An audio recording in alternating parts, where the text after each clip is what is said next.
Hello class, welcome back.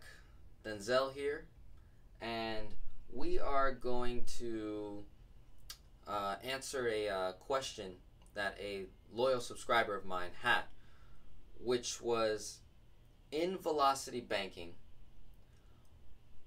once I've made a chunk payment, so once I've already taken money out of the line of credit, will I have enough money to pay all my bills? Like, will there be a point where I might not have money? I might overdraft. Like, how do I prevent that from happening? Can you like list out, like a calendar format of what it should look like and how to avoid that mistake from happening? Because it can very well happen, right? If we're doing velocity banking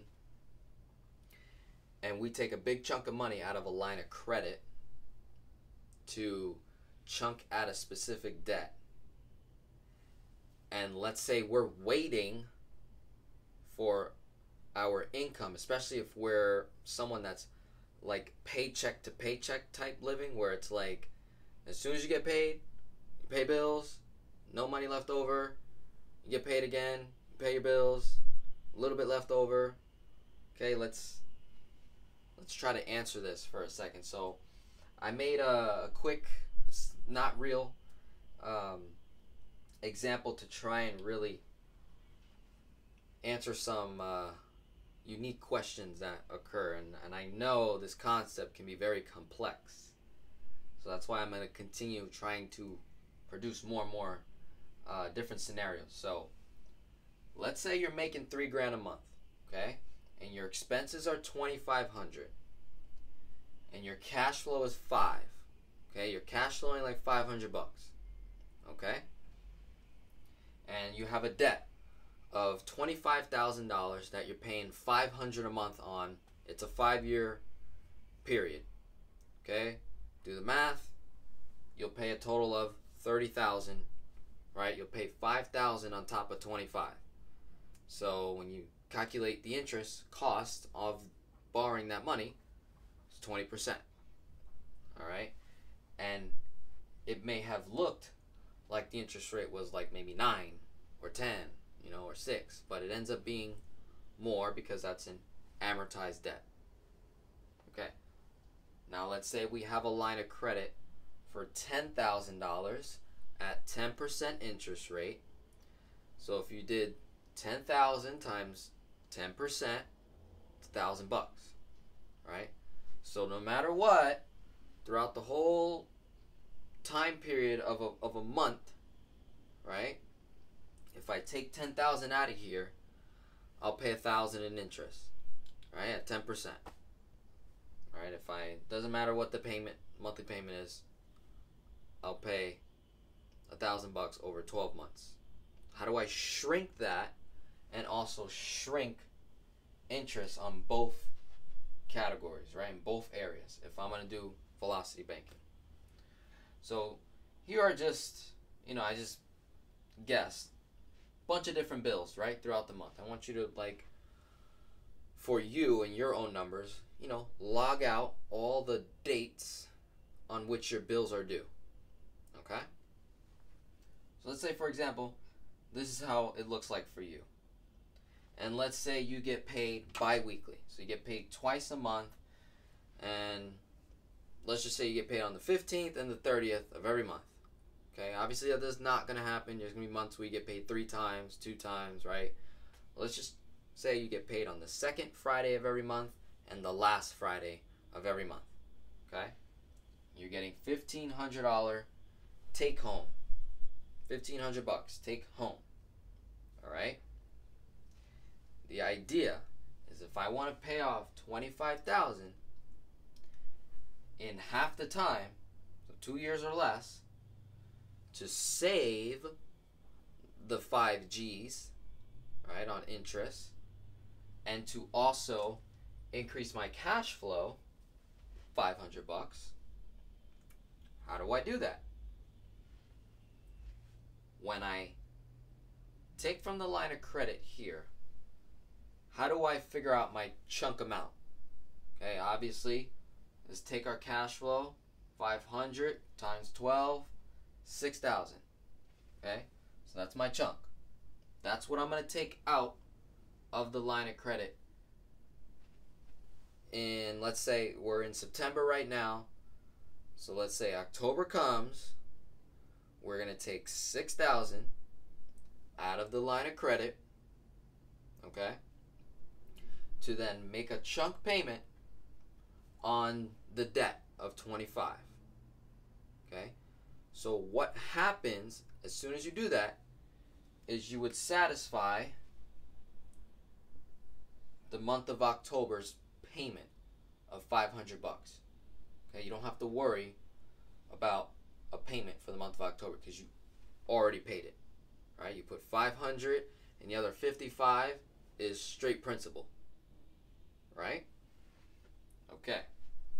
Now, the question is, how will the money look like when I'm depositing money in, taking money out, depositing money in, taking money out, right? How does that actually look? So let's say if I've been cash flowing 500 bucks throughout the year, let's say I have $3,000 sitting in cash, 3,000. All right. As soon as I took 6, I incurred a debt of $6,000 right here. So I'm going to take my income and I'm going to dump it into the line of credit. So now my balance is $3,000 and some change immediately. Right? Now, on the 1st, I got to take out $398, right? Pay the bill. On the 1st, I got to take out $200, pay the bill. And let's say in between the 1st and the 8th, I got to take out another $100 to pay gas and food, right? Another $50 for food, another $50 for miscellaneous, right? I'm taking out all this money, not all at once, but little by little. Say on the 8th, I got to take out $140 to pay the phone bill. Okay, and mind you, I'm taking this money out of the line of credit, right? Because I just dumped all the money that I had in my checking account into the line of credit. That's where my money went. All my money. Checking account, boom. Line of credit, there it is. And now I'm withdrawing $398. Boom. So now what's happening? The balance is increasing now. Now it's going from $3,000 to $3,398 to then $3,598 to then $3,600, $700, right? $3,800, $900, almost $4,000, right? I'm racking it back up. Okay? And then the 15th comes. I get paid. $1,500 lands into my checking account. And then I dump it into the line of credit. Okay? And what also gives you a boost for that month that we made a chunk payment is this. You're going to have an immediate increase of 500 bucks because we're not paying it again in the same month. We literally made our chunk payment on the 1st, let's just say. Right? Took $6,000 on the 1st, right? Satisfied that month's payment. Put my $3,000 that I had in my checking account to line of credit. Now I'm starting to take money out, take money out, take money out, take money out, take money out. I get paid.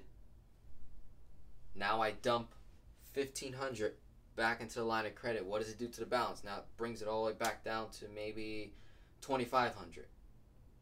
Okay? And then what happens? I gotta take out $200. And then I gotta take out $600 to pay the rent. And then I gotta take out $100. and then another 100, and then another 100 for food, another 50 for gas, another 50 for miscellaneous, another this. Okay? Brings the balance back up. Right? And then, what happens? I get paid on the 30th, so I get another $1,500. What do? Dump it into the line of credit. Right?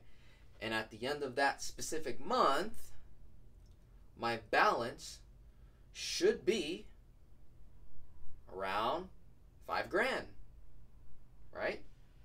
Because I was already cash flowing $500 each and every month. Okay, I took 6, and I pretty much put, let's see, I put 3,000 back in. Balance owed is 3,000. Balance is going back up, it's going back down, it's going back up.